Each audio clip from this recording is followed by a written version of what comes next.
What's up, Kryptonians? Welcome to yet another video in 2020. I hope everybody's enjoying their 2020 so far. It might seem like the world is going to shit, but hang in there. Things are always going to be down before they get up. Now that I've got the grudge out of the way, I kind of want to focus on what I'm excited for, what I'm looking forward to. And so I wanted to come out with a video talking about my 10 most anticipated films of 2020. Keep in mind that these are not the only movies that I'm excited for. There are other films that I'm looking forward to, but these are the 10 that I feel like are going to resonate with me. These are the ones I'm looking forward to the most. Not really going to put them in order, like a numbered order or anything like that. I'm not going to rank them or anything. I just kind of want to talk about them. Granted, sometimes you might see me talk about one movie and I might seem really excited for it. You might be like, you know what? I feel like that's a movie. I feel like that might be his favorite one. And I'm obviously interested in what you're excited for, so tell me in the comment section what you're most looking forward to in 2020. It doesn't have to be 10. It could be 5. It could be 1. It could be whatever. It could be whatever you want. Just put it in the comment section and let me know and let's talk about it. So I'm going to start off talking about Dune. Dune.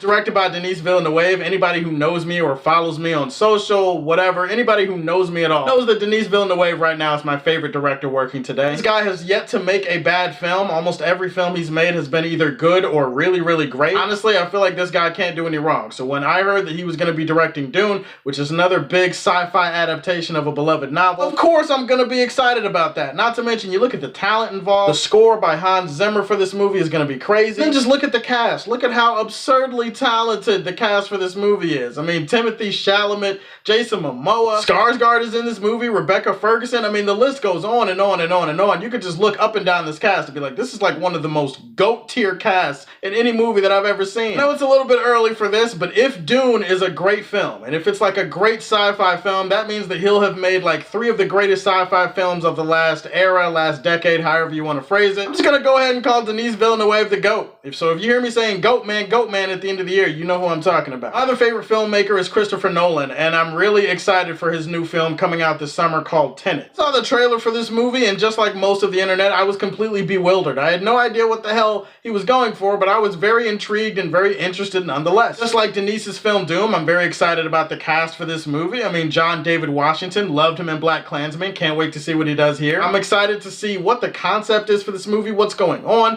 It's kind of like a spy movie, but it's also kind of sci-fi. It feels like it deals with time travel. This movie seems like it's the love child of Inception and some of Nolan's other great films that he's made, and so I don't know what's going on, but I'm intrigued, and I can't wait to see the movie so I can figure out what the hell this movie actually is. Then we got No Time to Die. I mean, of course I'm excited for No Time to Die. It's Bond, okay? Bond is my dude. Bond is one of my favorite characters of all time. There's no way I'm not gonna be excited for a Bond movie. What makes this one especially important and puts more relevance on it is the fact that James Bond, this is the last Daniel Craig James Bond movie that we're gonna get. Daniel Craig, I believe, is a great Bond, and he's arguably one of the greatest, if not the greatest Bond that we've ever had on screen. If you look at his movies, definitely there's kind of an ebb and flow to them. I feel like there's kind of a dip in quality in some of them. I feel like 2 of them are masterpieces, and then there's like a good one, kind of, and then there's one that I don't really like at all. This is a chance to end it on a high note. This is a chance to go out with a bang, so to speak. I like the director. I like the trailer. The first trailer really got me hooked. Rami Malek, I'm interested to see what's wrong with his face and interested to see what he's doing in this movie. And also Ana de Armas is in this movie. She looks like she's gonna be fine as hell. She's gonna be kicking ass. So how can you not be excited about that? That is one of my most anticipated films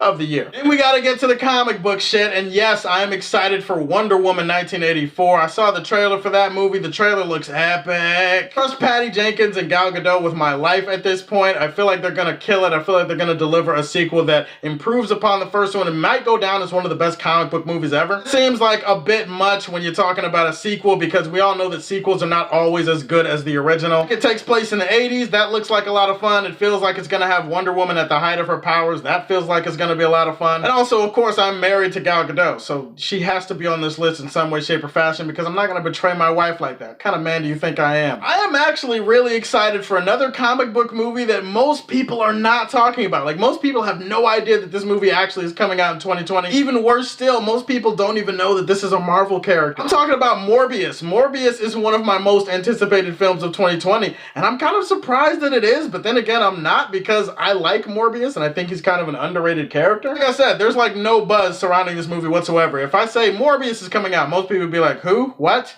What is that? When is that? Like, what? Jared Leto's in it? Oh, okay. And I'm excited to see it because of Jared Leto, but I'm also excited because the director is good. He directed Safe House, he directed Life, which was a space movie that came out back in like 2017. More importantly, this is the second movie in Sony's little Venom universe or whatever. It started with Venom, then we get Morbius, then we're gonna get a second Venom movie. We're all building up to probably a Carnage movie, and then we're building up probably to Kraven. We're building up to Spider-Man coming back into that universe. Point is, this is a chance to flesh out Sony's Venom universe again, and it's also a chance to build on the success of Venom, which you might love or hate that movie, whatever, but that movie made a lot of money. This is a chance to keep building on that and make a good movie. In the comics, he's kind of a villain of Spider-Man and Blade, but he's also kind of an anti-hero. Yeah, I'm the weirdo that has Morbius on his most anticipated list, but that's what you come to this channel for. You come to this channel to expect the unexpected. I am so happy that Zack Snyder is back directing movies. I'm happy that he's back in the directing chair doing what he loves. I'm happy that he's going back to his roots and he's gonna make a zombie movie. We all know that that zombie movie is gonna be cinematically beautiful. Because if nothing else, Zack Snyder is one of the most visually talented directors working today. This guy knows how to make a gorgeous,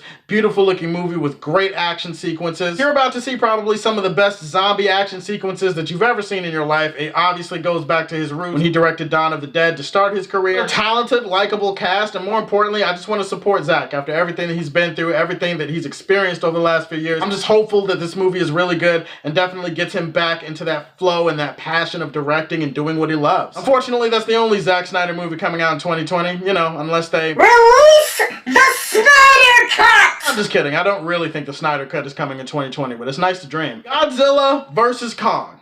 I mean, who wouldn't be excited for that? My favorite character, Godzilla. Like, he's my favorite monster. He's one of my favorite characters that's ever been created. I got a lot of love for Kong too, but I just kind of want Godzilla to stomp Kong. And so we've had a bunch of movies in this monster universe so far, or not a bunch, maybe like 3 or whatever. King of the Monsters was a really entertaining movie that I did enjoy last year. And so I'm looking forward to seeing the title fight. Like, this is the title fight. This is the big one. These are the two gigantic kings of the monster universe. Seeing these two fight on screen, it's going to be epic. I can't wait to see a trailer for it. And I know this movie got delayed a little bit and that kind of bummed me out, but the important thing, it's still coming out in 2020 and I can't wait to see it. And I hope that a lot of other people, Godzilla fan, Kong fan, whatever side you lean on, I hope that you're looking forward to it too. Then we have a movie that I didn't know I was going to be excited for, but then I saw a trailer for it and I was kind of like, you know what, that looks really intriguing. Quiet Place Part 2 follows up A Quiet Place, which I thought was a great movie, but I didn't really think it needed a sequel. John Krasinski is back directing this one, and I like the trailer. I like the look and the vibe of it. I like the fact that we're going to get some flashbacks and we're going to get to see the story from a different perspective. I like Cillian Murphy as an actor. I like the fact that he's in this movie. If nothing else, if it can give me an experience similar to the first Quiet Place, I feel like that's a win-win. I feel like that's going to satisfy everybody. I hope that this is not just a movie that's made because, hey, money, and we can make more money. I hope they actually put time and effort into crafting a story that makes sense here. We have a movie called Mank that is going to be distributed by Netflix later on this year. Again, most people have no idea what this movie is, but I'm really excited for it. Directed and produced by David Fincher. It's based on a story from David Fincher's father, Jack Fincher. You don't know who David Fincher is? Dude, he's one of the best filmmakers of this century. Like, the dude is amazing. Hell, go back to the 90s. He's got great films in the 90s too. I was excited and down for a David Fincher project, but I'm also interested in the story here because this story centers around, it's kind of like a biographical movie that centers around Citizen Kane. Protagonist, or the main character in the story, is Herman J. Mankiewicz, I think is his name. Mankiewicz, that's why it's called Mank or whatever, and he's played by Gary Oldman. It's a movie that kind of details some of the fighting that went on about the screenwriting credit with Orson Welles for Citizen Kane, and that's an interesting story that I don't think a lot of people talk about. An interesting story, you got a talented cast, and then you got David Fincher. I mean, you got all the ingredients for this to be a great movie, and it comes out on Netflix.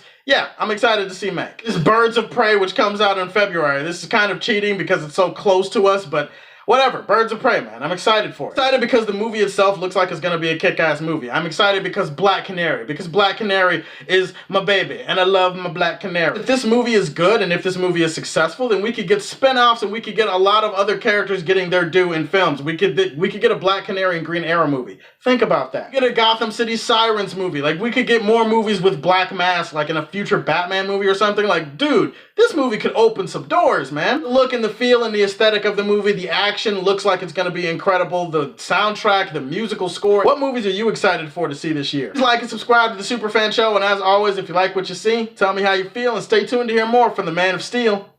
Peace.